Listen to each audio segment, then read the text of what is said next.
The boat was really, really good. We had to make a bunch of guesses. The boat, there was a lot of things wrong with the boat, and Kelly and I and Taylor and Dan got together and made a list of things that we thought we needed to do. The Faro guys had kind of struggled with that for a number of years, and so we knew we had to take a good look at it. So we did that. We tried to install the drivetrain in it, the gearbox and the engines. We tried to do a better job of that to try to help balance the boat, and we got lucky.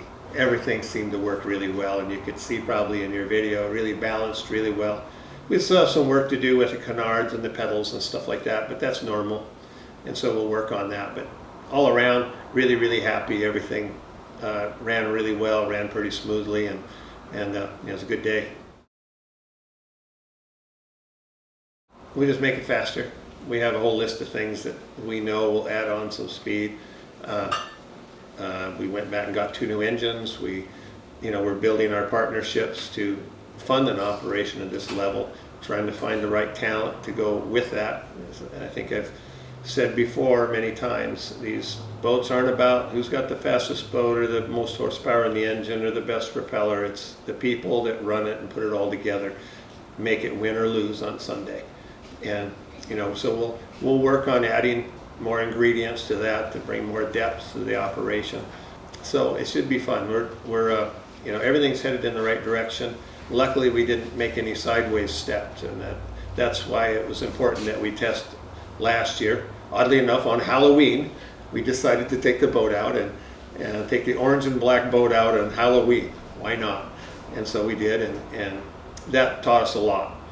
So we're working on a lot of other components, more gearboxes, gear ratios, engines, stuff like that to make the boat faster. Oh, well, we want to win every race, be a top qualifier. That's just the normal stuff. But we're gonna try to evolve.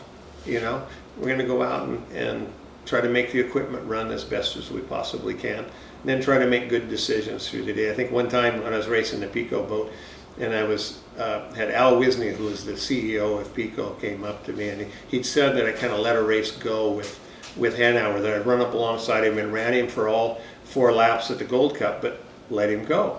He goes, "Why'd you do that?" And I said, "It's a long race, Larry.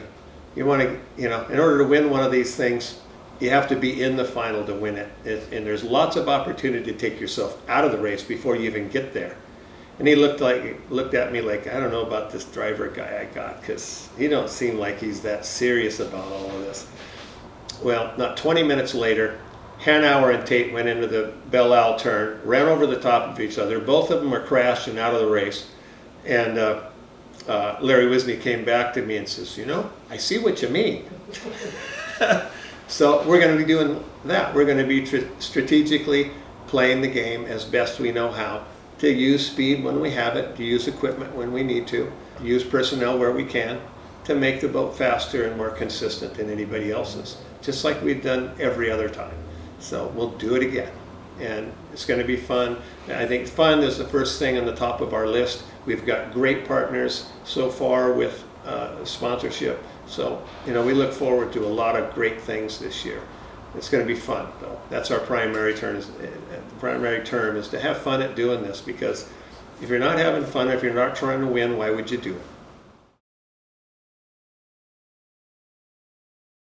It's just like it was yesterday.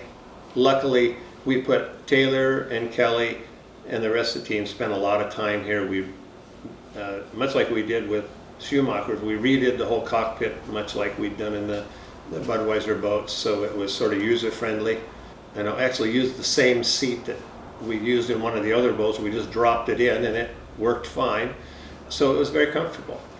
And luckily, we made some good decisions on how to set the boat up. So, it was pretty darned easy, really, and just a lot of fun. So I think everybody had fun there that weekend, and that was a good weekend.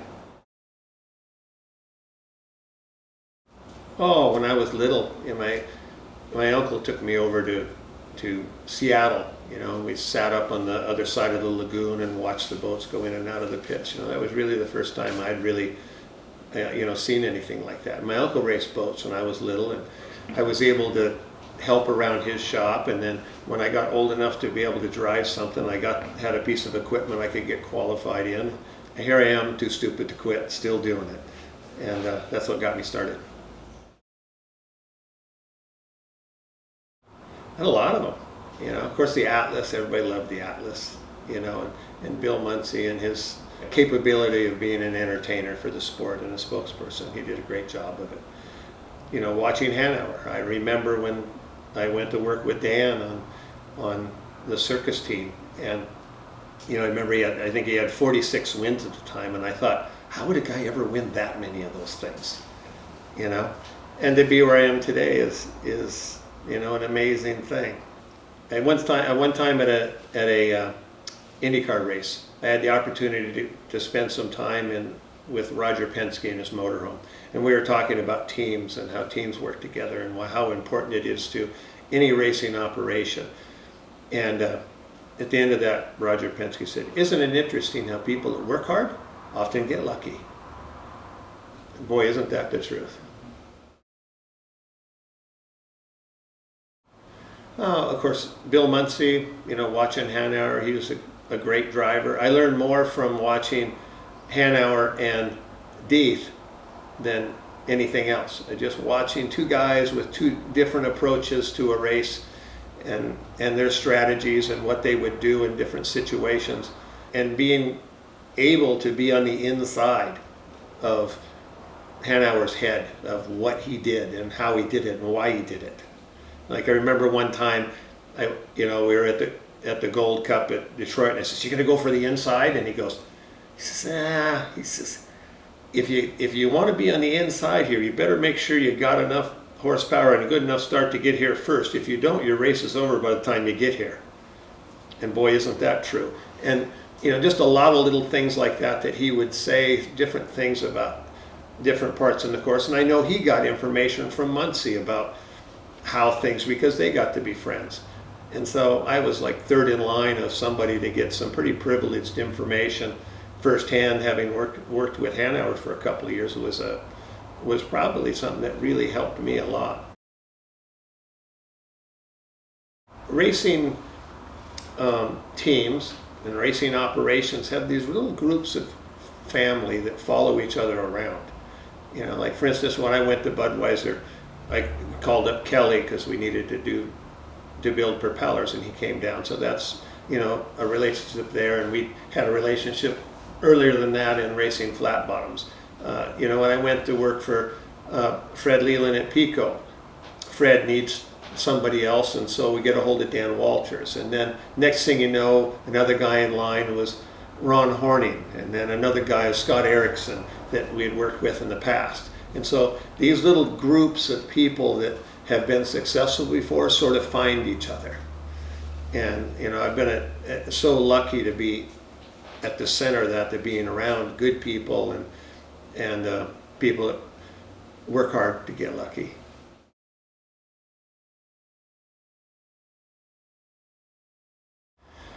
Hard telling. I mean, there's a lot of people that don't get shot. The truth is, you never really know.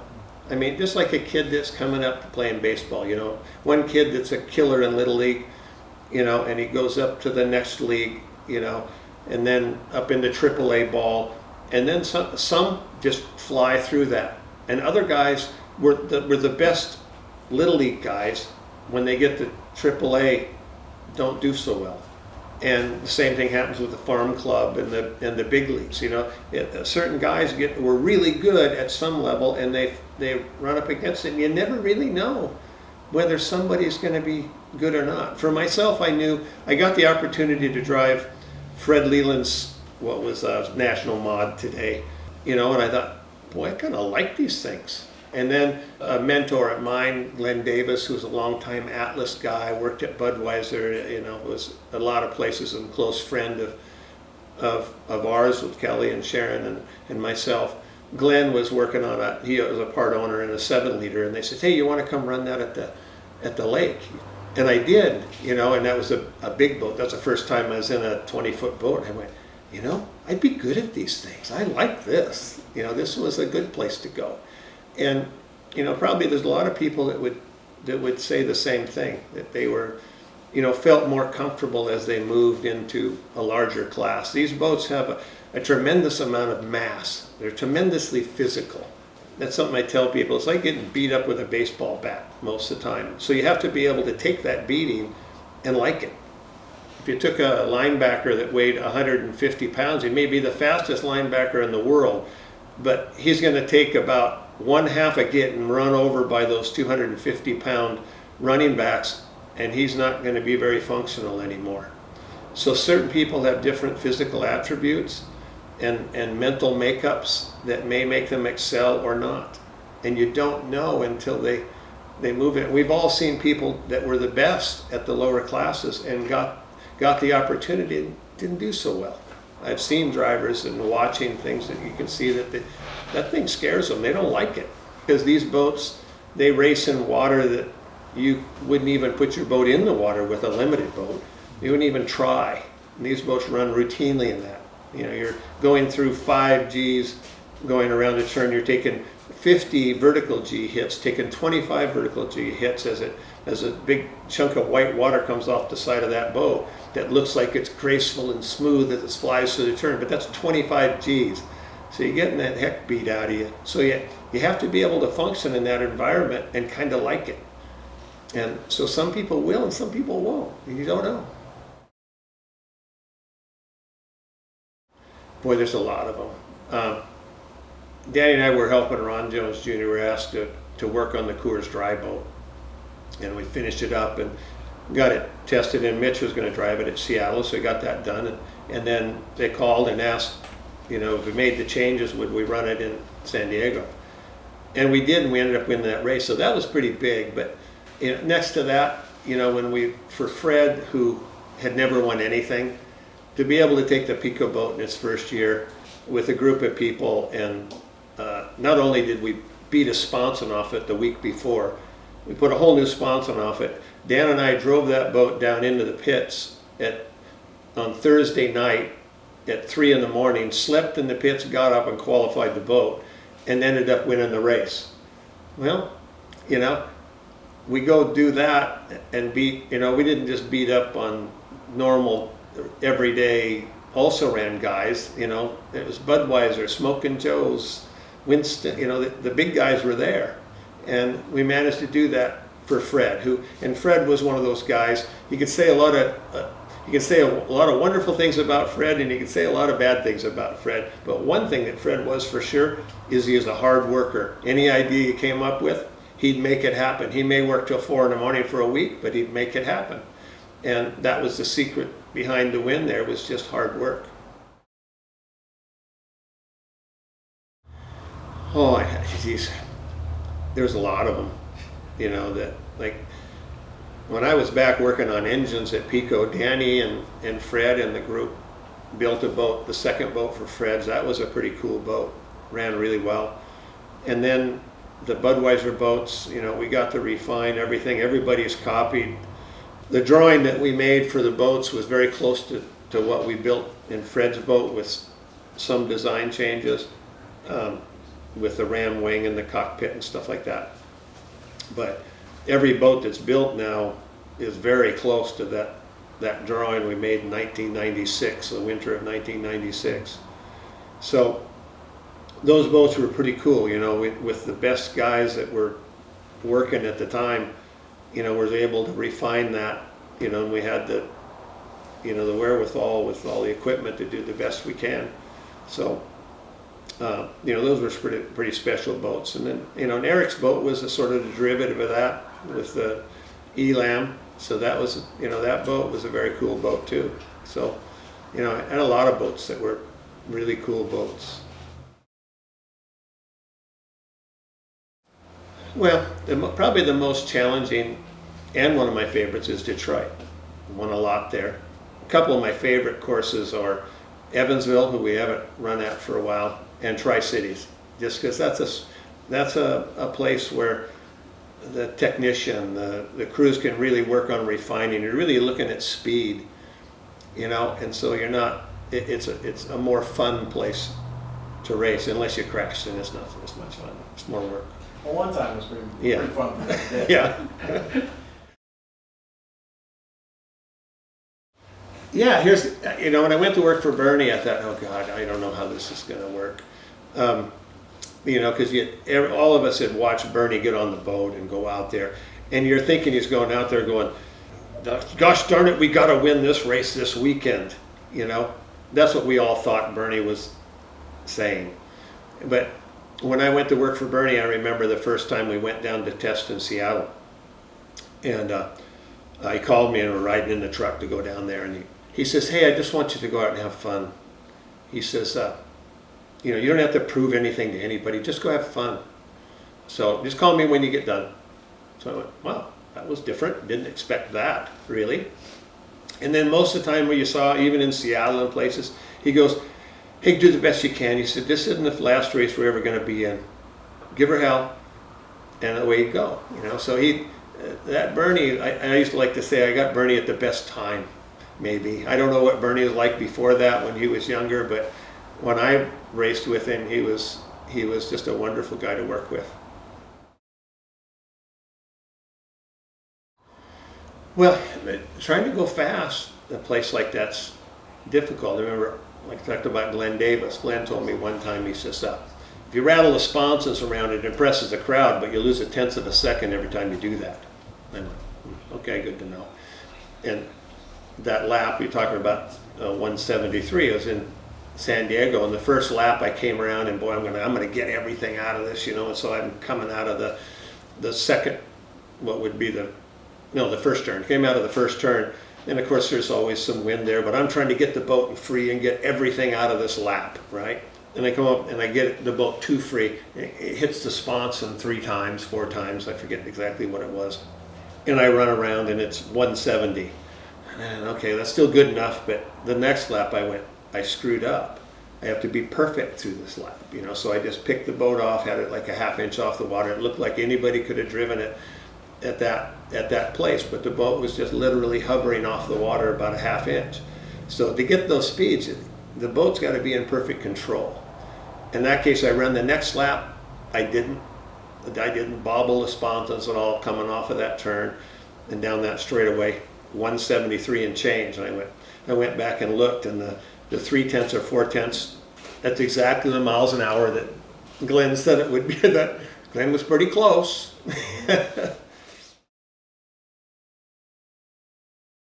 We had lots of them. I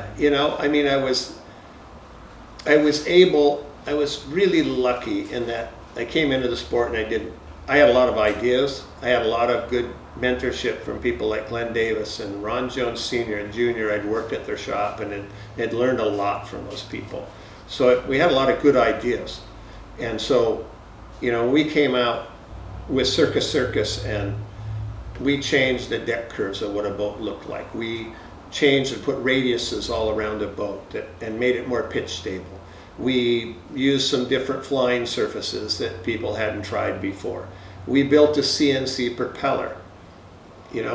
We were the first to run the C engines full time and spent the time working on that. And we did all that stuff in like 4 months. So a bunch of guys that didn't know very much but were willing to work hard came up with a bunch of new ideas, and the people that nobody took us seriously went out and out-qualified everybody by a lot. That was a pretty special time. The two-wing boat, that was a development that it worked in some places, didn't work at others. And we're trying new things all the time. We'll try a bunch of new things. And so one thing that we have here at Bucket List is we have more machinery, more capability than probably anybody, even including the Budweiser operation. We're building new and inventive ideas every day. How much we show of those? Like we used to say, in a professional operation, what you want to do is develop good ideas and ideas that have speed, and you put them on the shelf and you wait till you need them. You use what you need and what you want to do and what you want to show when you want to show it. And so we'll be developing things and have developed things here that are worth mile per hour. We'll just pick and choose where we use it. Yeah, I learned an awful lot from model airplanes. From the time I was like in the 3rd grade, I remember reading the American Modeler, who was, at the time, NASA was releasing all of their information about lifting bodies. they were people that were really, really bright people that had doctorate degrees in aerodynamics, were working on that space shuttle to try to figure out how to make something go from sonic to subsonic speeds and fly it down to a runway and a pinpoint landing that was, oh, by the way, a glider, so you couldn't miss by very much. And so they're talking about that whole thing, and that's really what fostered the ideas of all the shapes.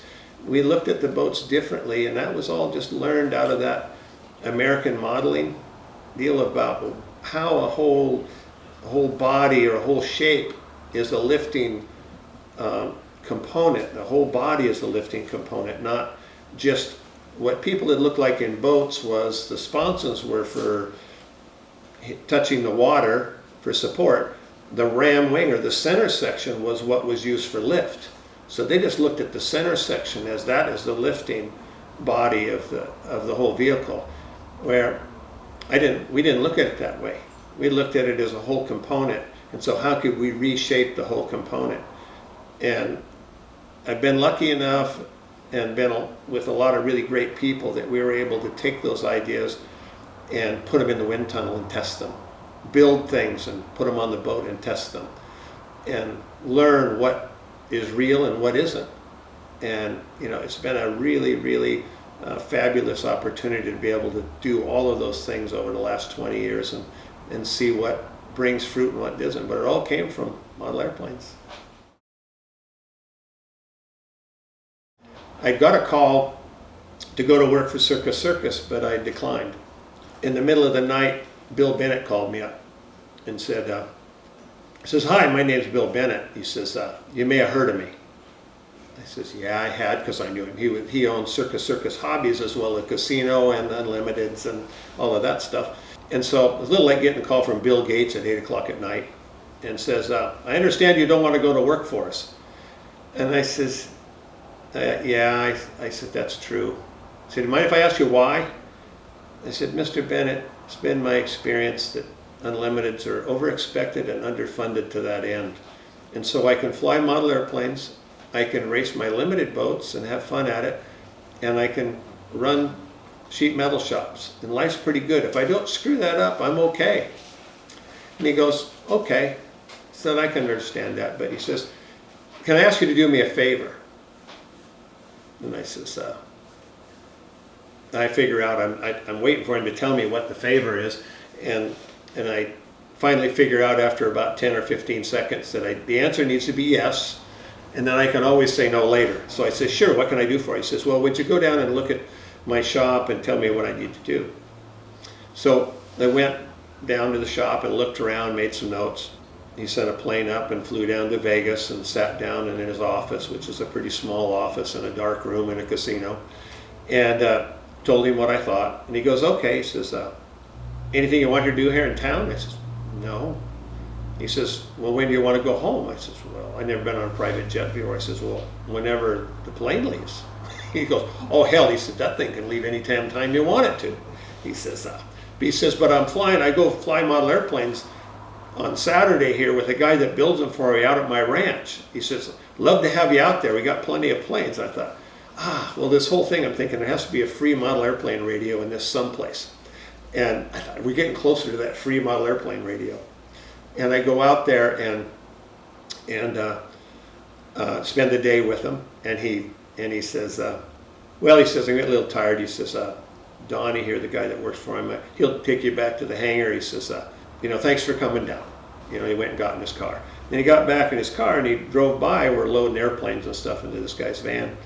And he says, "I kind of like you." He says, "You ought to reconsider that offer I made you. You could pretty much write your own ticket." And so I thought, "Okay, well, thank you. I enjoyed spending time with you too. I'll think about that. Thanks." And I thought about it on the way home, and I thought, I would be a coward. I always said if it didn't have the right funding, that was the reason not to do it. And so I thought about that for about 24 hours, and I called him back and said, "Hey, I thought about what you said." He said, "Would you like me to go put together a program that gets you from where you are," which he had two boats, one that wasn't competitive, one that was broken in two, a bunch of engines that weren't very good, to get you from where you are to beating Bernie. And he goes, "Hell, I've been trying to get somebody to do that for a while." So, yeah.